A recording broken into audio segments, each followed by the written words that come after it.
Okay, it's Hamster, another response video, partial response video, because this thing, it goes on for 10 and a half minutes, so we would be here for like 30 minutes, and well, I don't want to do that. And it gets boring after a while, doesn't it? This one is from Jubilee, and it's called, Do All Women Think the Same? Like the big hive mind, like the Borg, you will be assimilated. Well, not exactly.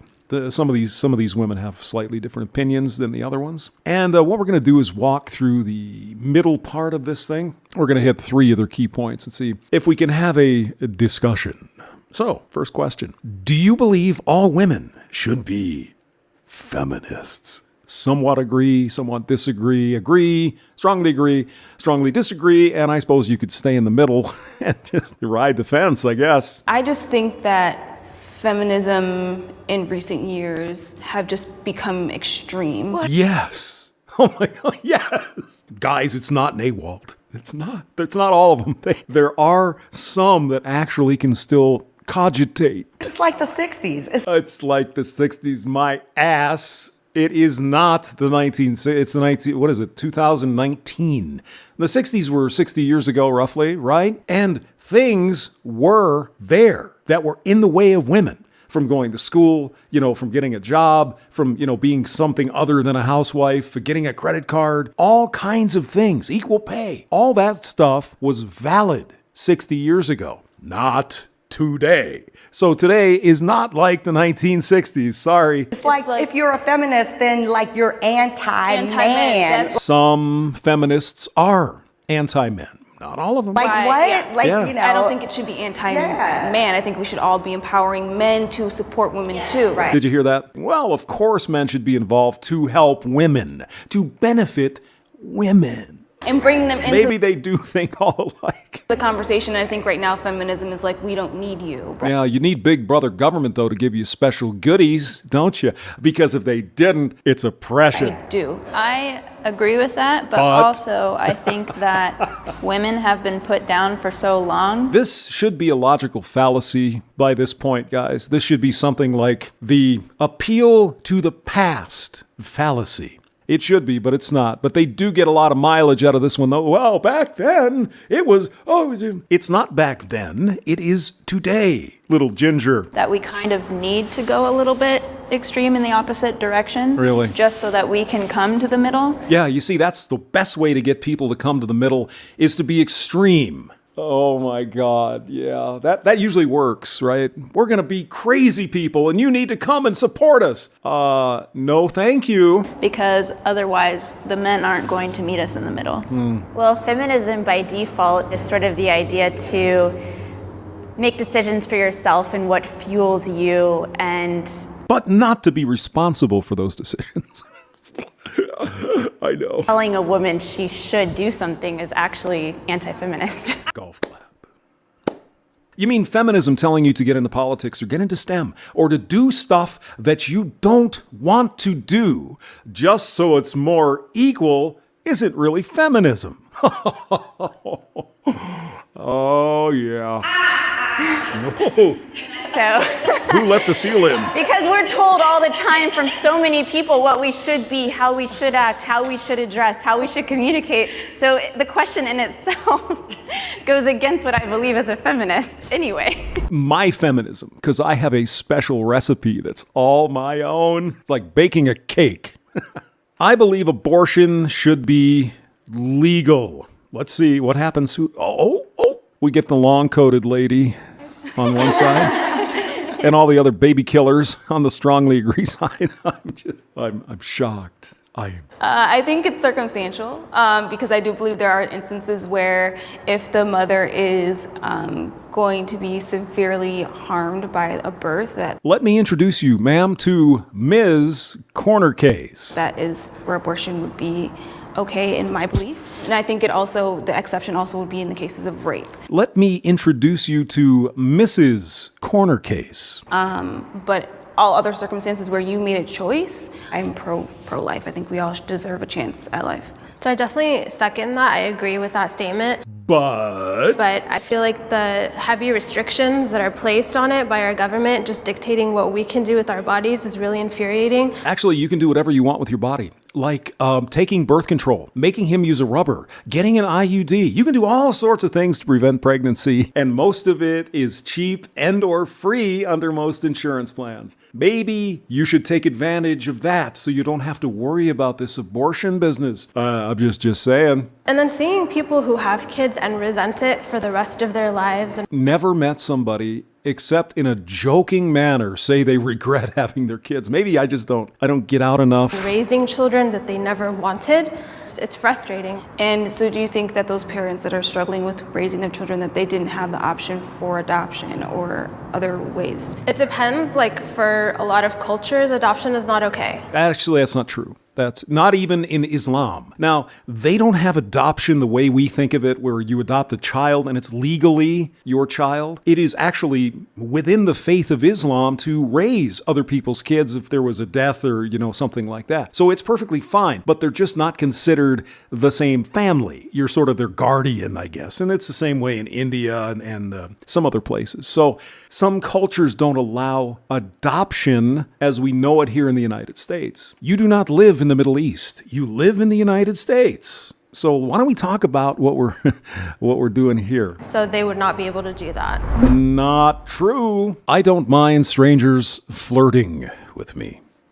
Oh, look at this. The older lady goes right over to oh yes, I want strangers to flirt with me. Tastefully is the word that comes to mind. Tastefully meaning he is really good looking. Or is he at least at my level that I perceive I'm at or above? Why don't they just come out and just say it? I mean, they act as if, well, this is some big secret, I don't like men flirting with. No, you don't like certain men flirting with you, the ones you believe are beneath your station in life. I mean, this is no longer a secret, guys. Like, I enjoy a tasteful.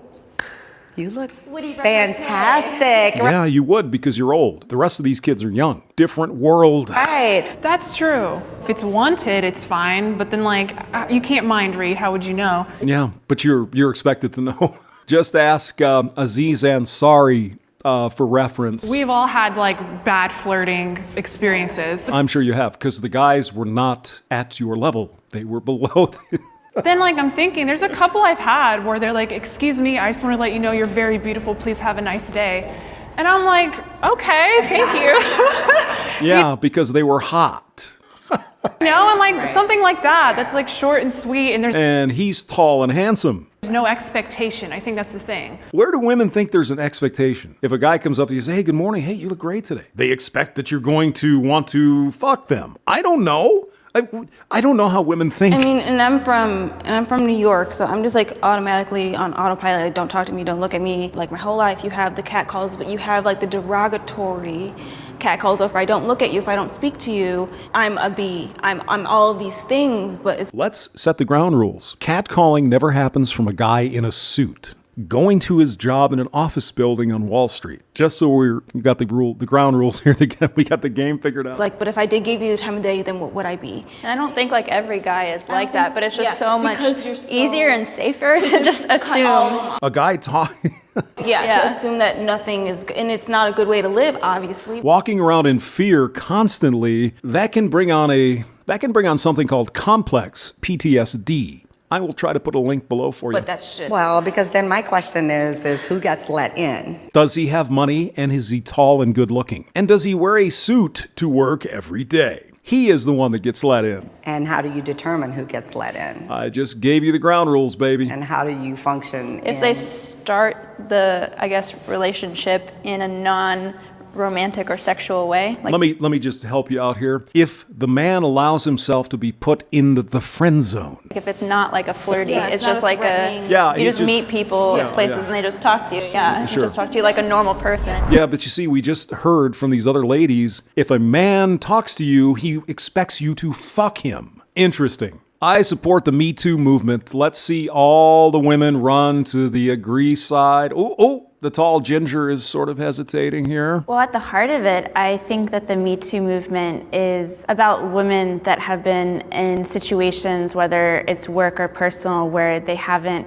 been in a safe space to speak up. Every company I've worked for, and I've worked for some pretty big companies and small companies, there was a human resources department that was in charge of taking care of these things. So you could have called them. It's probably 999. Or share. And the burden that's on us to protect men or other people by not speaking what has happened to us is actually can be like PTSD. It's like traumatic to your system. Like, let me translate. This guy hit on me. I didn't like it, but he might help me with my career. So I'm not going to report him, because if I did, he might get tossed out, and then I would have to find another one.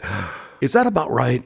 I experienced going through being sexually harassed, and this happened in 2013, and I still have never come out about it. And you didn't call HR either. Let me scratch my head. Statistically speaking, like the number of women who are raped, there's exponentially more. I will look for your statistical link below. Oh, it's not there. Well, you know what? I did a little research right here. According to the Bureau of Justice Statistics, approximately 44% of violent victimizations were reported to police, meaning 56% were not. That's not exponential.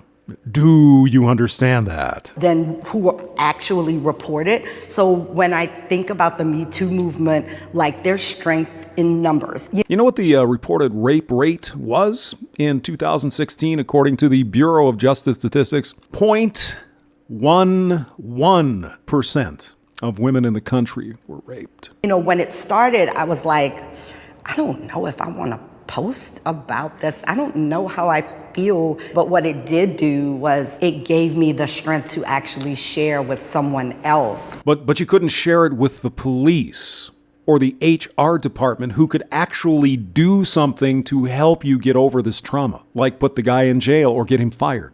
Interesting. I'm realizing as everyone's talking, like the reason I'm not in that line is because when Me Too was a big movement, I didn't have the strength or courage to be a part of it. Or I didn't have a story to tell. So in my mind, it's like still there of like, if I didn't have the courage to be part of the movement, and I still don't have the courage to stand in that line, because that's almost admitting that I've had like multiple things happen, you know? Let me just try to get the scenario. And look, I'm not taking away from her if she were a victim, if she were raped or something. She should have called the police, but okay, I'm sorry that happened to you. But here is the more likely situation, the way I look at it, and the way we look at Me Too, and the way we look at Harvey Weinstein, who hasn't been convicted of anything yet, by the way. Here's what happened. She is attractive enough. You put a little fake up on this chick and some nice clothes, she'd be okay. But she's not that attractive. So my guess would be she, along the way, picked up a couple of Chads or a couple of Tyrones, and they pumped and dumped her. And when they ghosted her, she reinterpreted that as being sexually assaulted.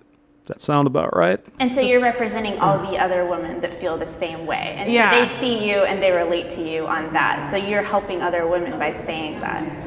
You know what would have helped other women even more, Ginger? If you were raped and you reported it to the police. That way, that man could be run through the system, processed, prosecuted, convicted, and thrown in jail. And he wouldn't rape anyone else. That would help people. Not talking about it on a website. So you can see there's some variance here of opinion, but in general, it's kind of the same old nonsense, everybody. I'll put the link below. James Maxwell, thank you for listening.